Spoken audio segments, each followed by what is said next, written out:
ফের বন্দে ভারতে পাথর হামলা, এবার ওড়িশা। অভিযোগ, শনিবার পুরী থেকে হাওড়ার উদ্দেশ্যে রওনা হওয়া বন্দে ভারত এক্সপ্রেস কটক পার হতেই বিকেল 3:55 নাগাদ ভারতীয় রেলের এই ফ্ল্যাগশিপ ট্রেনকে লক্ষ্য করে শুরু হয় পাথর বৃষ্টি। এমনটাই দাবি করেছে যাত্রীদের একাংশ। ক্ষতিগ্রস্ত হয় C16 কোচের কয়েকটি জানলার কাচ। ঘটনা ঘিরে আতঙ্ক ছড়ায় পুরী হাওড়া বন্দে ভারত এক্সপ্রেসের যাত্রীদের মধ্যে। প্রায় মিনিট 10 ঘটনাস্থলেই ট্রেন দাঁড়িয়ে থাকে বলে দাবি করেছেন প্রত্যক্ষদর্শী যাত্রী। ট্রেনটা কটক পার হওয়ার পরই হঠাৎ করে অনেকগুলো ঢিল ট্রেনের গায়ে এসে লাগতে শুরু করলো।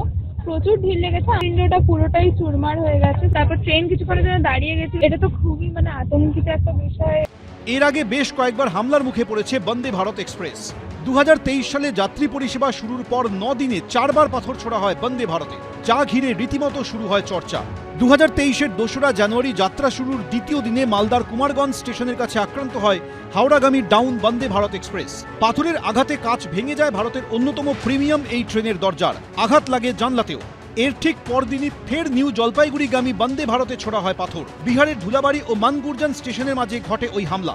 এর এক সপ্তাহের মধ্যে 2023-এর 8ই জানুয়ারি বিহারের বর্ষই স্টেশনের কাছে তৃতীয়বার বন্দে ভারতে পাথর বৃষ্টির অভিযোগ ওঠে। তার পরদিনই বর্ধমান স্টেশনের কাছে এনজেপিগামী বন্দে ভারতে পাথর ছোড়া হয় বলে অভিযোগ করেন যাত্রীরা। ক্ষতিগ্রস্ত হয় C5 কামরা। কিন্তু কেন বারবার একই ঘটনা? এমন প্রিমিয়াম একটি ট্রেন কেন এতবার হামলার শিকার হবে? বন্দে ভারত এক্সপ্রেসে ফের পাথর বৃষ্টির ঘটনায় ফিরে আসছে এই প্রশ্নই। এ বিষয়ে প্রতিক্রিয়া পাওয়া যায়নি রেলের। অরিত্রী ভট্টাচার্য, শিবাশিস মৌলিক, ABP আনন্দ।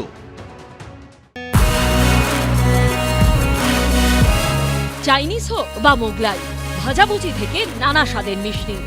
গত 12 বছর ধরে এক ছাদের তলায় নানা স্বাদের রসনা তৃপ্তির সেরা ঠিকানা ABP আনন্দ, খাইবার পাস। এবার যার আসর বসেছে সল্টলেকের FG ব্লকে। চলবে প্রজাতন্ত্র দিবস পর্যন্ত।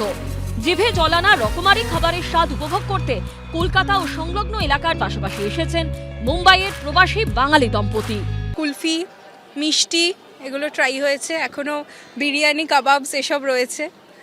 তো এক ছাদের তলায় সবকিছু। ABP আনন্দর খাইবার পাসে কলকাতার নামী রেস্তোরাঁর আউটলেটের পাশাপাশি রয়েছে বিভিন্ন জেলার বিখ্যাত খাবারের সব স্টল। কবি শঙ্খ ঘোষ বলেছিলেন, খাওয়া দাওয়া ব্যাপারটা নিছক শরীরের শুধু নয়, মন আর সংস্কৃতিরও। চেনা খাবারের পাশাপাশি রয়েছে নানা বিদেশি পদও, যেমন হামাচি মাছ দিয়ে তৈরি জাপানের একটি জনপ্রিয় পদ ফিশ স্টেক। মেয়ে কেক ভালোবাসে, সেই কেকগুলো কিনলো। তারপরে ওর ভালোবাসা একটা হচ্ছে আপনার মোমোটা নিল। আর বাকি আমি ঘুরে দেখে এসেছি, নেবো মাছ, তারপরে মিষ্টি, আর একটু কেনার ইচ্ছে আছে, ঘি কেনার ইচ্ছে আছে। শুক্রবার থেকে শুরু হওয়া খাইবার পাস চলবে সোমবার পর্যন্ত। খোলা থাকছে রাত 10টা পর্যন্ত।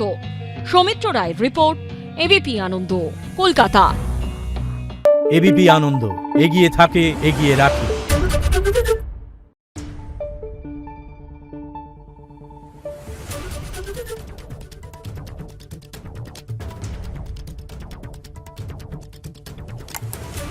Thank you.